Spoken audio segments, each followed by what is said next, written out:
आप जो बोल रहे थे किस भाव के हिसाब से आपका इष्ट देव का बात करना है। अगर आप अपना कुंडली का इष्ट देवी और इष्ट देवता जानना चाहते हैं तो आप फोर्थ हाउस को देखिए।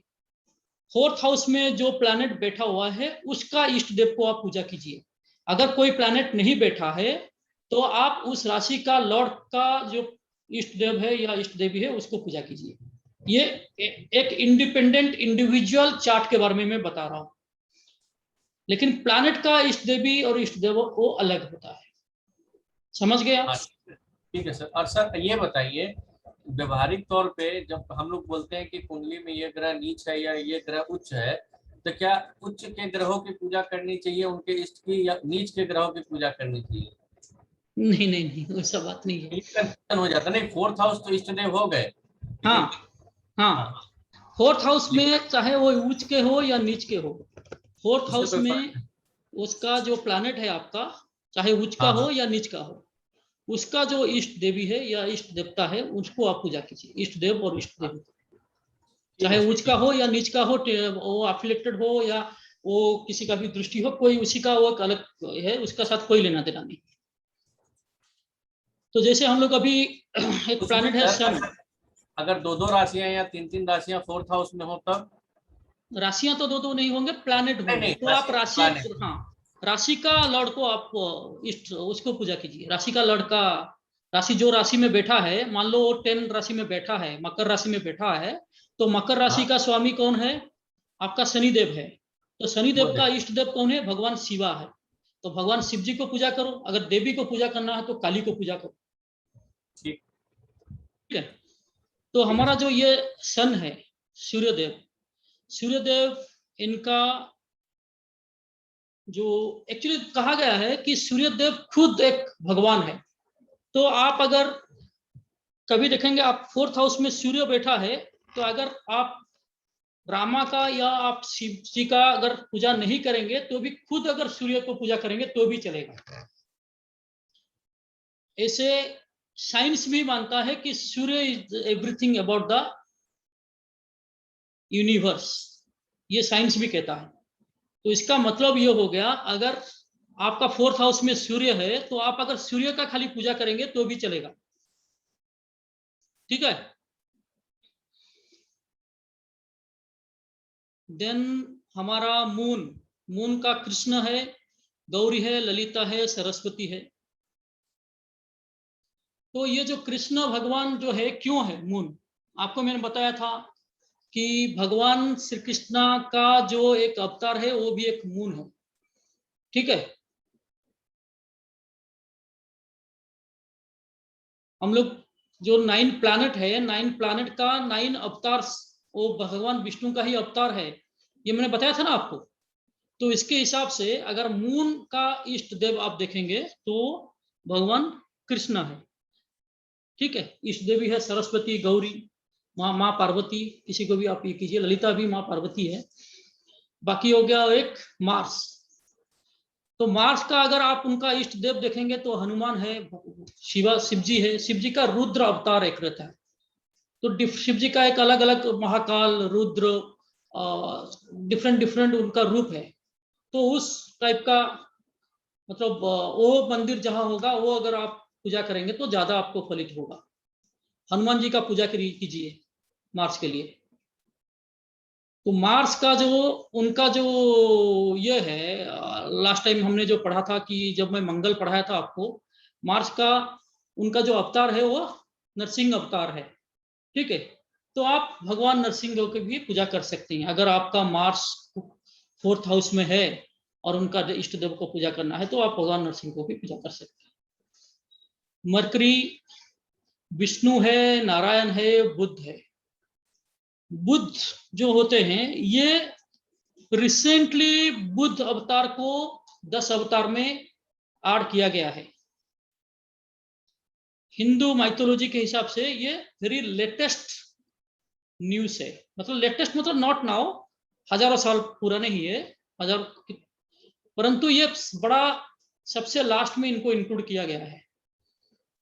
बुद्ध जो गौतम बुद्ध होते हैं, गौतम बुद्ध जो बुद्ध धर्म है, तो वो मरकरी का ही अवतार है, ये हिंदू माइथोलॉजी में मानते हैं।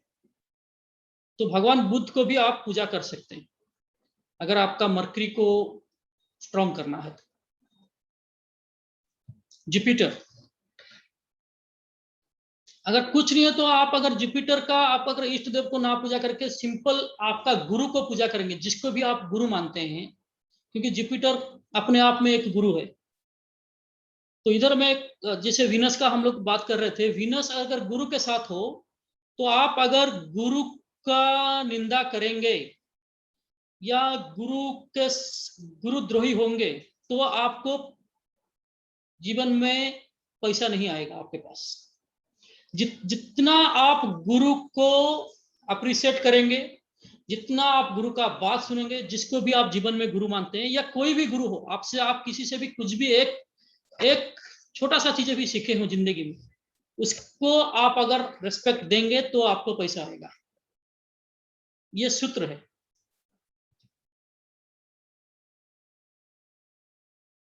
विनस और गुरु अगर जिसका कंजक्शन में है, ये ध्यान में रखिए। तो जुपिटर का जो इष्ट देव है भगवान विष्णु, इंद्र, दत्तात्रेय करके एक है जो कि भगवान विष्णु का ही है, एक अलग टाइप का दत्तात्रेय का, जैसे हमारा महाराष्ट्र में इनको पूजा करते हैं ज्यादा। महाराष्ट्र में देखेंगे वेरी फंड ऑफ भगवान दत्तात्रेय, ये भगवान विष्णु का ही एक अलग रूप है।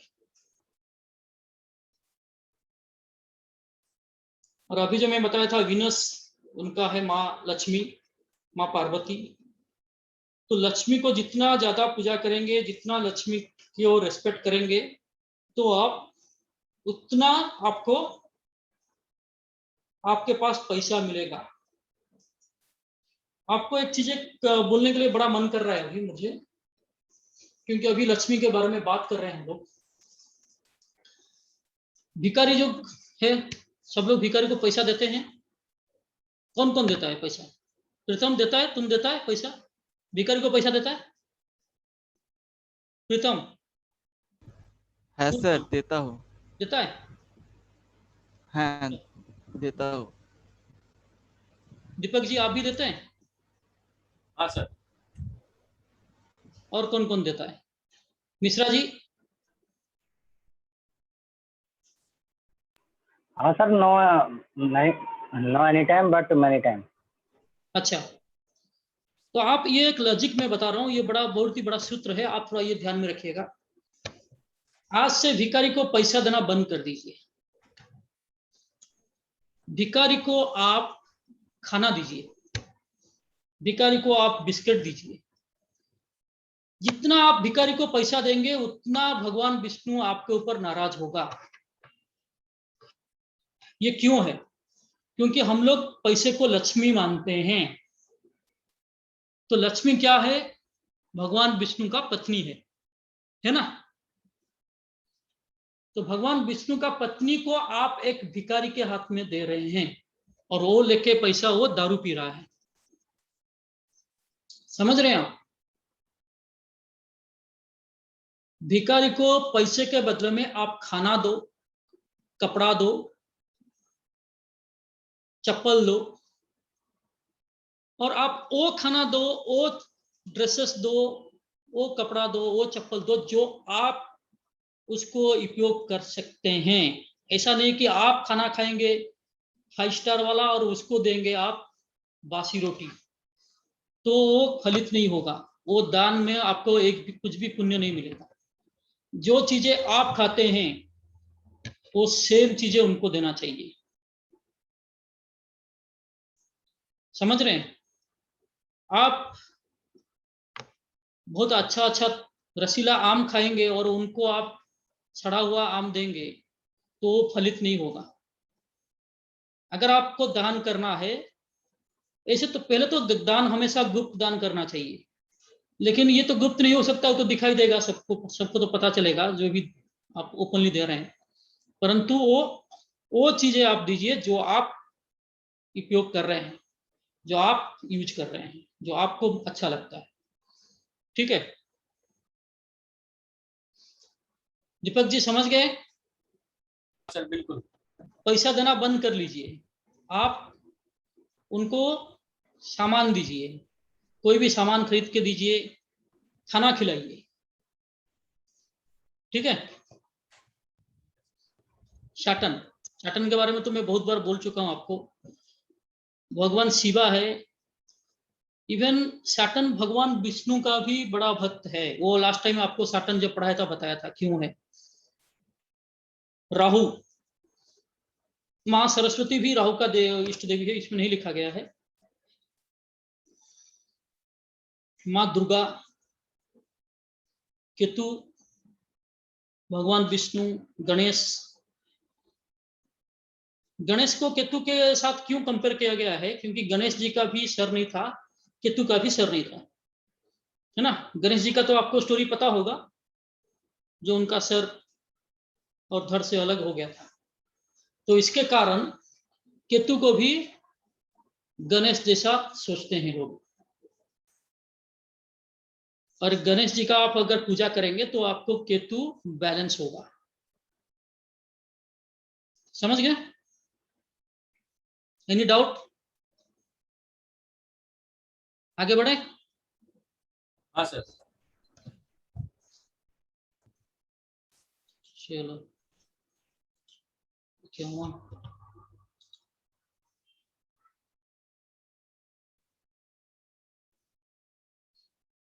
ये प्लैनेट एंड उनका नक्षत्र जो बारे में, एक्चुअली एक एक प्लैनेट को 3-3 नक्षत्र मिला है।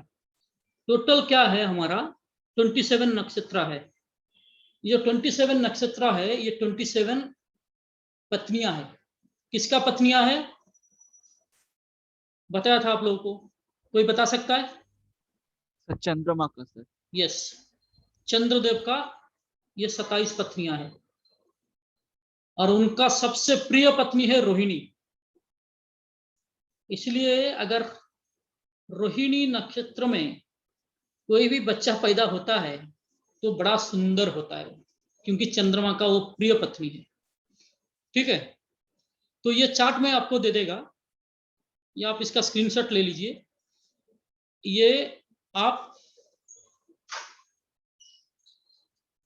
नक्षत्र को रट्टा करने की जरूरत नहीं है, मैंने भी रट्टा नहीं किया है, या आप देख के भी कैलकुलेशन कर सकते हैं। ठीक है, बहुत सारे इसको रट्टा करते हैं, मतलब अपना कंठस्थ करते हैं, उसको स्मरण करके रखते हैं। ये उतना जरूरत नहीं है। आप जब नक्षत्र लेवल में प्रेडिक्शन करेंगे, आप इसको थोड़ा सिंपल देख सकते हैं, फिर धीरे धीरे धीरे आपको समझ में आ जाएगा कि किसका कौन नक्षत्र है। और इसको याद रखने का फॉर्मूला है, लेकिन वो फॉर्मूला कुछ काम नहीं करता है, क्योंकि ये 27 है ना, बहुत बड़ा है। एक फॉर्मूला और एक देता हूं, आप लिख लीजिए।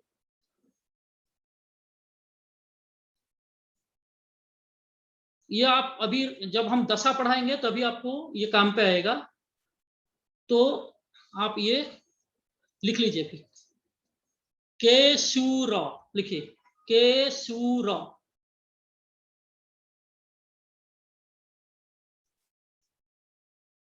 लिख रहे हो? केशूर चमरा।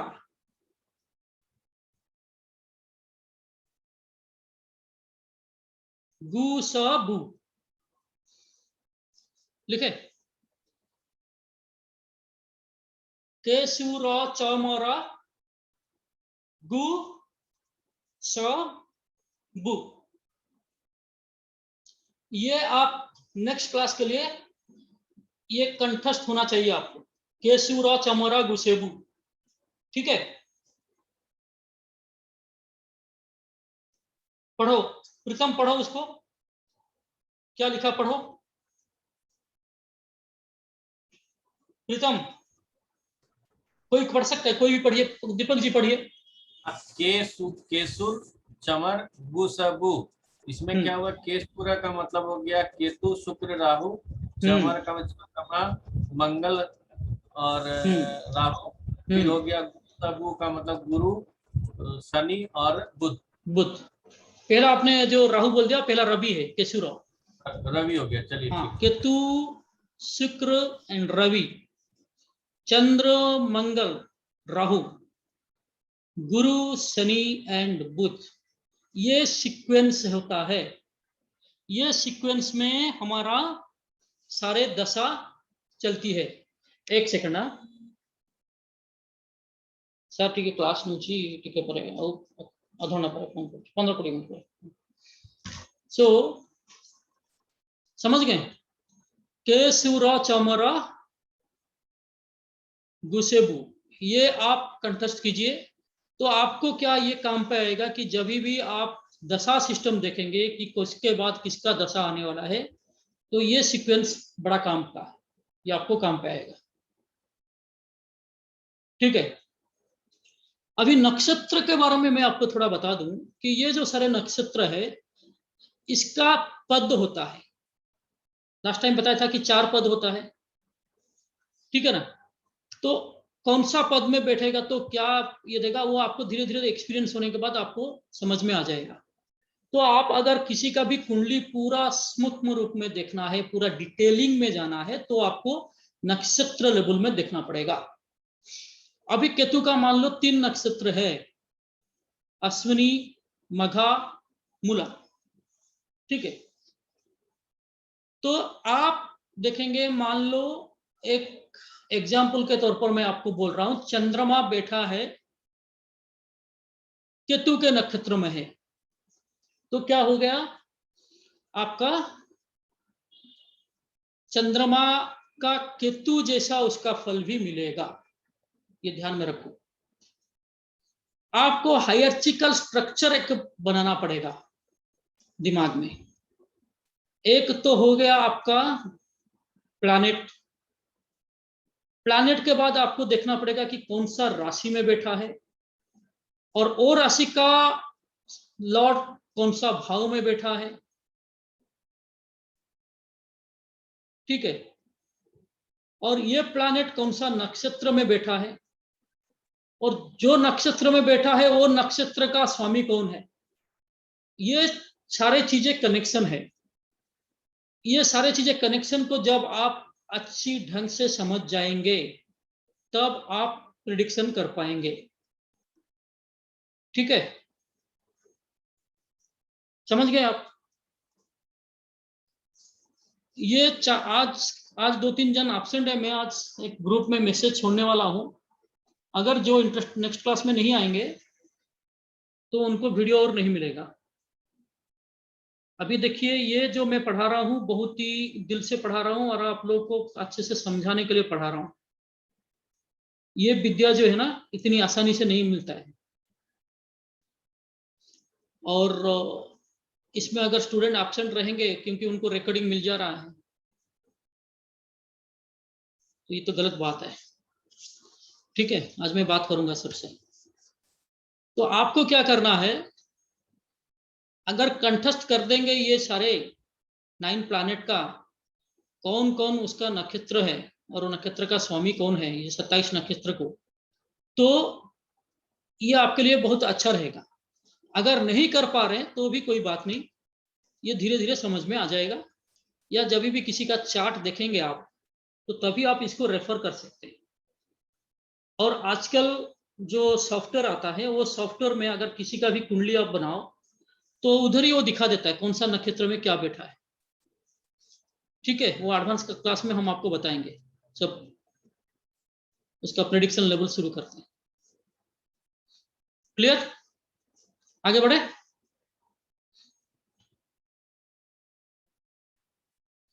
अभी ये नक्षत्र का जो इतना 27 नक्षत्र है, ये नक्षत्र का ये हुए इष्ट देव और इष्ट देवी। वो अगर आप प्लैनेट का इष्ट देव और इष्ट देवी अगर जान गए तो सेम चीजें हो गया। समझ रहे हैं ना? इसका भी आप स्क्रीनशॉट ले सकते हैं so that you can get the information.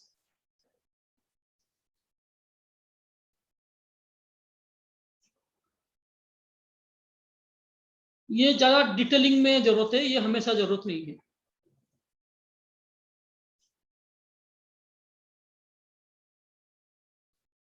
ये भी जैसे जैसे लिखा है ज्येष्ठा, ज्येष्ठा नक्षत्र है बुध का नक्षत्र है, इधर बुध नहीं लिखा है तो उनका जो इष्ट देव है ज्येष्ठा का इंद्रन,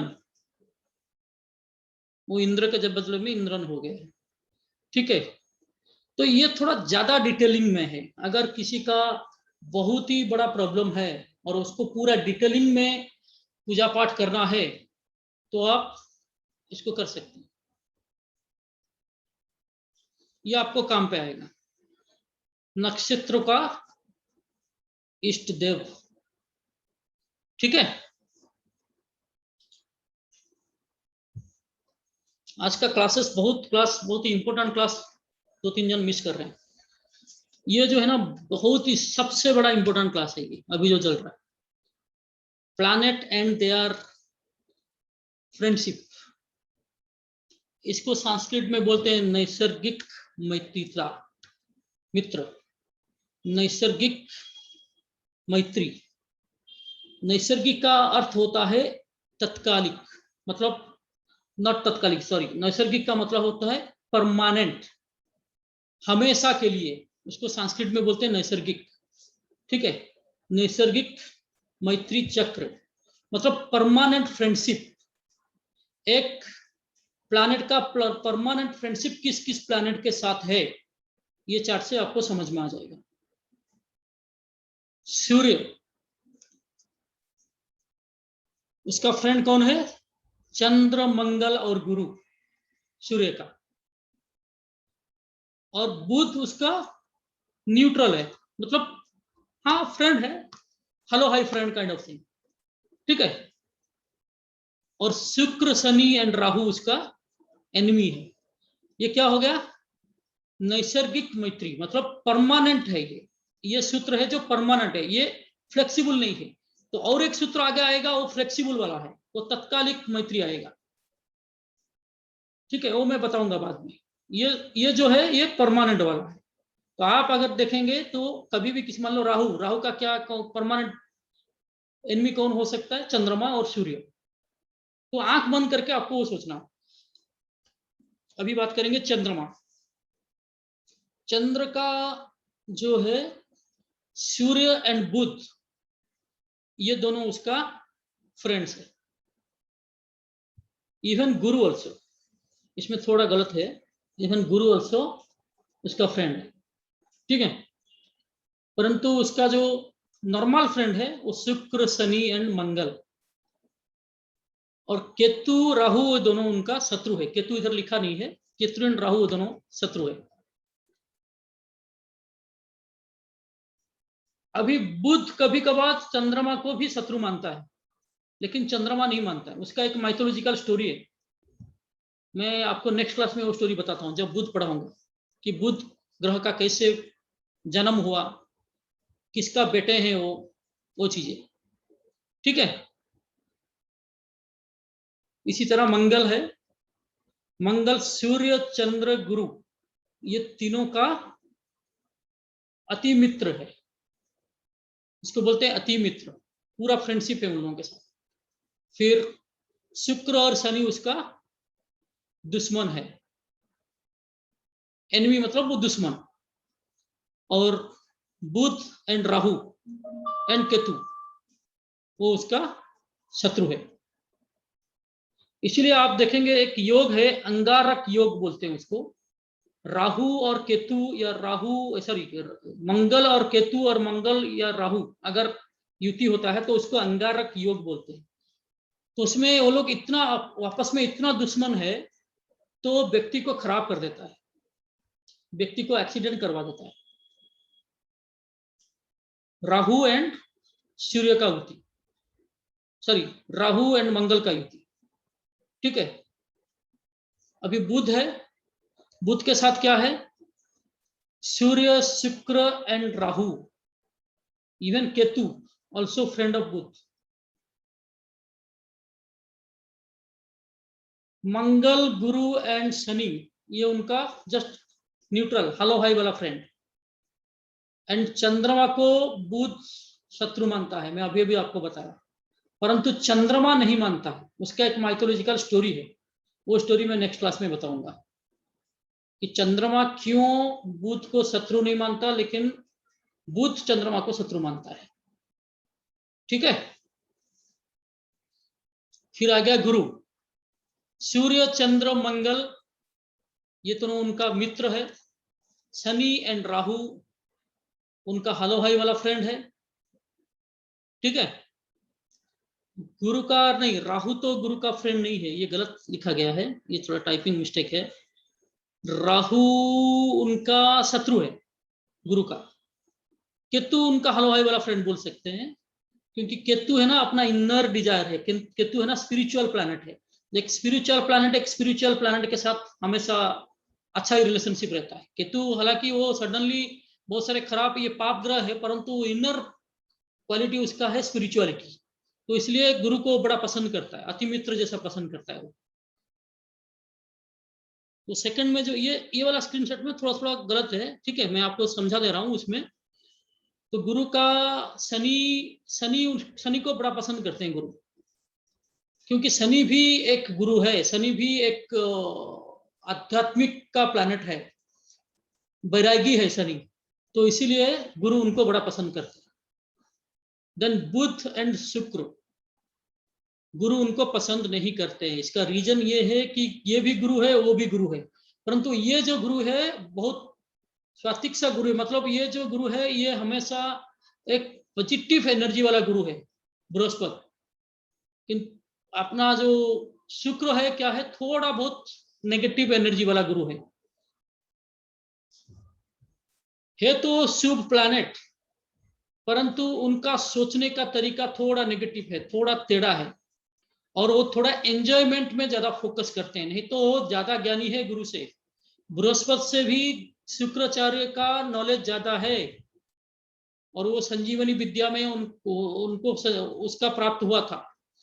भगवान शिव जी उनके सामने प्रकट होके वो चीजें उनको दिए थे, परंतु वो जो एंजॉयमेंट में ज्यादा फोकस करते हैं, इसके कारण ये गुरु उनको पसंद नहीं करते, बृहस्पति उनको पसंद नहीं करते। और बृहस्पति बुध को क्यों पसंद नहीं करते हैं, वो माइथोलॉजिकल स्टोरी है, वो मैं बताऊंगा आपको। ठीक है, शुक्र, बुध, शनि एंड राहु।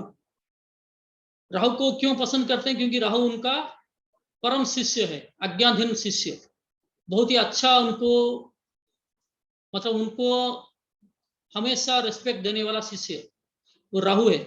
शनि भी है, और बुध को भी पसंद करते हैं वो, क्योंकि बुध जो है, बुध भी शुक्र को बहुत पसंद करते हैं। इसका रीजन ये है, शुक्र ने एक लियासिनिंग करके सूर्य को रिक्वेस्ट किए थे कि बुध को अपना बेटा माने। तो ये एक माइथोलॉजिकल स्टोरी है। तो Shukracharya was the middle person who did ये जो डीड बना था, ये डीड का जो मिडिल विटनेस थे वो शुक्राचार्य थे, और उन्होंने पॉजिटिवली इसको करवाया था। इसके कारण बुध को शुक्राचार्य बहुत पसंद है। शनि एंड राहु भी उनका मित्र है। मंगल एंड गुरु उनको पसंद नहीं करते, मतलब शुक्राचार्य पसंद नहीं करते। और सूर्य एंड चंद्र को एनिमी मानते हैं। परंतु माइथोलॉजिकली ये भी देखा गया है, एनिमी वो इंटरनली मानते हैं, परंतु एक्सटर्नली सूर्य को बड़ा रेस्पेक्ट करते हैं। कौन?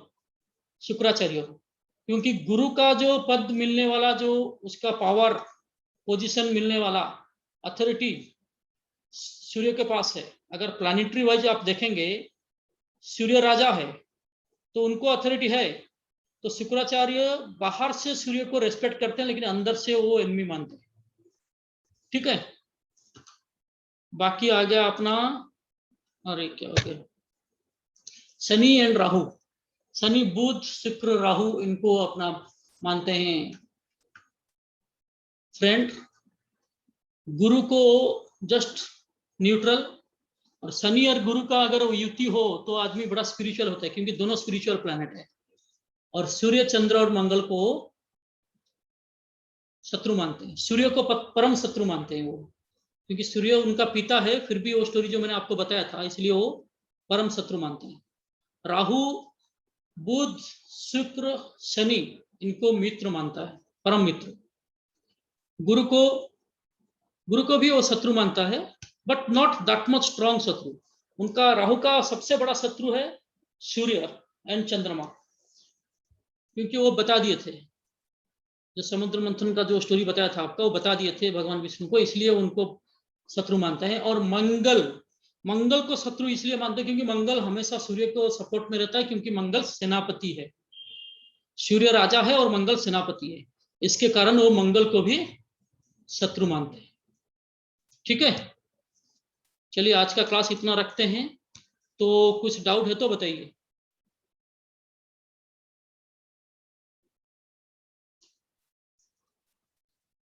अभी और 5 मिनट, कितना टाइम है दीपक जी?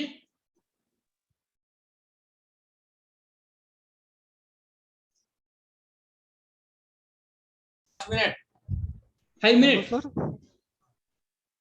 5 मिनट। किसको कुछ हाँ सर। डाउट है तो पूछ सकते हैं। हाँ जी सर।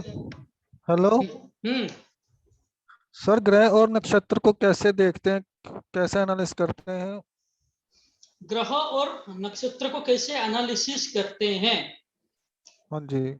तो इसमें क्या करना है आपको, मान लो आपका राहु कौन सा नक्षत्र में बैठा है। फॉर एग्जाम्पल राहु अगर ज्येष्ठा नक्षत्र में बैठा है, ज्येष्ठा नक्षत्र का स्वामी कौन है? बुध। तो बुध। आपको ये देखना है बुध राहु का फ्रेंड है या एनिमी है। ठीक है। सुनाई दे रहा है? हाँ तो जी सर। हाँ, तो इसके हिसाब से आपको प्रेडिक्शन देना पड़ेगा। अगर बुध राहु का मित्र है तो राहु आपको खराब नहीं करेगा। अगर वो दूसरा कोई किसी का नक्षत्र में बैठा है तो वो खराब करेगा। तो ये जो हायरार्चिकल स्ट्रक्चर मैंने बता रहा था आपको, ये क्या होता है कि आप समझ लो कि राहु का जो नक्षत्र ज्येष्ठा नक्षत्र में बैठा है और उसका स्वामी बुध है, तो बुध ने अपना रिप्रेजेंटेटिव उधर रखा है। ये कनेक्शन ऐसा है, रिप्रेजेंटेटिव। बुध का कोई आदमी उधर बैठा हुआ है राहु के साथ, ये आप सोच लो। समझ गए? हाँ जी। हाँ, इसी तरह सारे चीजों को आप कैलकुलेशन में बिठाओ। आप समझ लो एक राशि का मतलब क्या है? राशि का मतलब यह है कि एक इंसान उधर बैठा है एक घर में, उधर एक प्लैनेट है। वो इंसान वो प्लैनेट का शत्रु है या मित्र है, या वो इसमें कंफर्टेबल होगा या नहीं होगा। उसके साथ में वो प्लैनेट कौन सा नक्षत्र में बैठा है, वो नक्षत्र का स्वामी कौन है, वो स्वामी जो है वो ये प्लैनेट के साथ कनेक्टिविटी कैसा है, ये सारे चीजें का कड़ी से कड़ी जुड़ता है। आपको प्रेडिक्शन जब देंगे या आप कभी भी ये एनालिसिस करेंगे तो कड़ी से कड़ी जोड़ेंगे। पहला देखना है प्लैनेट के साथ देखना है आपका राशि, फिर राशि का नक्षत्र, राशि का लॉर्ड कहाँ बैठा है वो देखना है, जो प्लैनेट बैठा है वो प्लैनेट का नक्षत्र देखना है, वो नक्षत्र का गुरु ये लॉर्ड कौन है वो देखना है। कड़ी से कड़ी आप जोड़ेंगे तभी आप प्रेडिक्शन दे पाएंगे। ये सब कनेक्टिविटी रहता है। फिर पूरा डिटेलिंग में जाना है तो आपको फिर देखना पड़ेगा कौन सा पद में बैठा है। उससे और भी पूरा जानना है तो दशा सिस्टम भी बड़ा इंपॉर्टेंट है, क्योंकि प्लैनेट तभी काम देता है, तभी एक्टिव होता है जब उसका दशा आता है।